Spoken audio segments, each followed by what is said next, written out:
What up, champs? Coach Nate here, founder and owner of Nate Brignera Fitness and creator of the 7-Day OCR Planner and the 12-Week Champion Lifestyle. Now, a lot of you guys are kind of stuck indoors wondering, what the hell do I do with my time? What's going on? Now, there's plenty of fitness resources out there, and we'll get into that kind of later on, but I wanted to give 5 really simple strategies for kind of how to survive this indoor world while we're dealing with the shelter in place. So the very first thing that we need to do is kind of regiment and routine. We got to get our routines down. That is one of the bigger things that is going to set yourself up for success. We have to get on a morning and evening schedule. Some of us, maybe we're not able to work anymore. Some of us can continue to work remotely, but consistently having that schedule of waking up at the same time, going to bed at the same time is crucial to just that internal mental game. You have to have routines because that allows some normalcy to set in so you're not just frazzled and all over the place. So I'm going to go through this later on during the week, but we're talking about, establishing some type of meditative practice in the morning, doing some type of journaling exercise at night, making sure you're getting regular exercise in daily or at least 3 to 4 times a week. That's non-negotiable. That's just going to help strengthen your immune system. That's going to help, break up your routine so you're not too in your head all the time and get you in more into your body and get you out of that, internal monkey chatter state. And it's also just going to release a lot of that pent-up stress and kind of influx with a lot of these endorphins that are going to have that positive feeling coming back. And you got to be making sure that you're eating smaller portions now because, maybe we're not going to be able to go out as much. So you're going to have to start training your body to eat less, and you're going to have to make sure that you're sleeping. So getting enough sleep, having that PM routine so that you're getting sleep earlier, and then you're also just getting enough sleep in general, just so that you're not frazzled as well and making better decisions. That's super important. Now, your second thing that you're really going to need to focus on is your mental health, right?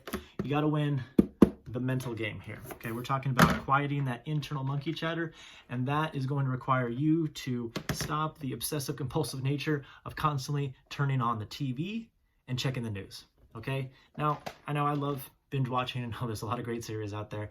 Now you can delve into that, make sure you make time for some fun and breaking up the routine. It's not all serious skill development, business and contribution and whatnot, but what you have to focus on is making sure that what you're thinking of is helping your reality and not hurting it. Are your thoughts in alignment with your actions? Are you focusing on the positive? Are you thinking about the opportunity that is in your given situation? Because within every challenge, there's always an opportunity. And, during every darkest night, there's always going to be a sunrise. So you have to focus on what you're going to do in that situation. And we are in control of our thoughts, how we want to show up, how we are acting and responding to a situation, and ultimately what that outcome is going to be on our side, because we control how we want to feel and what we focus our meaning and attention on. And that is the mental game that we really need to focus on.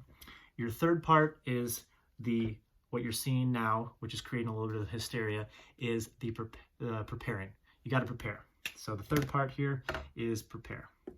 Now, what we're talking about here is the very real nature that this could continue to spread and could get, a little bit more out of control. Now, we have people working on in the medical field, people working at the state, federal, local levels to do their best to mitigate a lot of what's happening, and they're going to do what's necessary in order to contain and help that. But what we can do on the internal and local level is just making sure that we're taking care of what we need to do, and that means not doing panic buying runs and taking up everything in the store, everything we can get our hands on, buying the necessities. Make sure we have enough for some period of time. You also don't want to just buy for 1 or 2 days at a time.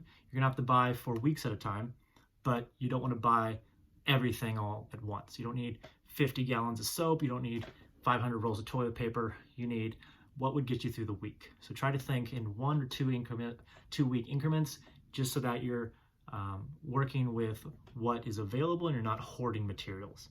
Also, realistically, if there's some type of travel ban that becomes domestic and they start breaking up areas into quarantine sections, you're going to need to gas up by probably Friday of this week, before Friday, because you're going to want to have enough gas in the car so that if you have to travel back and forth between any type of grocery runs or supply runs, you have that. The next part is just cash on hand. As always, if you can't get to the store, you can always buy something from a neighbor, buy something from somebody who has something, and they're going to be willing to exchange that in regards to that money that you have on hand. ATMs might run out of cash. You can't rely on people restocking ATMs with the cash in the ATM. Once the ATM runs out, the banks won't be necessarily operating, refilling those, so don't rely on that as a last-ditch effort. Just because you have money in an account, you need to have it on hand. So cash on hand is going to make you a little bit more liquid, a little bit more mobile in this kind of economy, and it's just going to give you more bartering power as opposed to, selling a pair of jeans for some toilet paper or something. You want to have cash on hand. Also, do not just go to the hospital for any symptoms that you have. Our hospital systems are completely overwhelmed already. You don't need to add that extra stress onto that system. Only go if you have specific symptoms that are in line with COVID-19, obviously. That goes without saying, but just, it has to be stressed because our hospitals are going to be at capacity or continue to be overwhelmed as this continues to grow. Number 4 is you have to channel this energy into something productive. So what I mean by this is you got to get creative, right? And when we're talking about being creative, what I really mean by this is more along the lines of being a contributor. So really I should put creative / contribute. So I'm going to put that, contribute. A lot of us are conditioned, so creative and contribute. A lot of us are conditioned from our society really to be consumers. So we think in terms of what do we want to buy, and how that influences the economy. Right now, we're experiencing a little bit of a shift. You're going to need to contribute to the people around you, not just for their own sake, but for yours as well. Reaching out and helping people is going to give you way more joy than just simply binge watching another series on Hulu or Netflix or HBO Go, right? You want to channel that energy into something productive, so you're not just zoning out and allowing others to add information into your head and dictate how you're going to feel, or how you're going to think.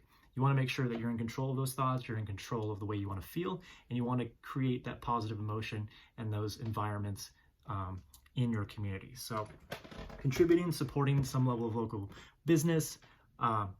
Again, try not to hoard things because this is about the larger community as a whole. This is no longer just about the individual. You got to think about the collective good here. And again, the whole reason why we're doing this, social distancing. Try to avoid going out with larger groups, only necessary social gatherings, shorter, smaller groups of people. Try to, do workarounds if possible. That's really going to help flatten that curve of the spread of this disease. So, just by the book, you got to follow that protocol. Otherwise, we're just going to continue to drag this out. And your last one here, and this is an additional important part, but we kind of need to work on building communities, right?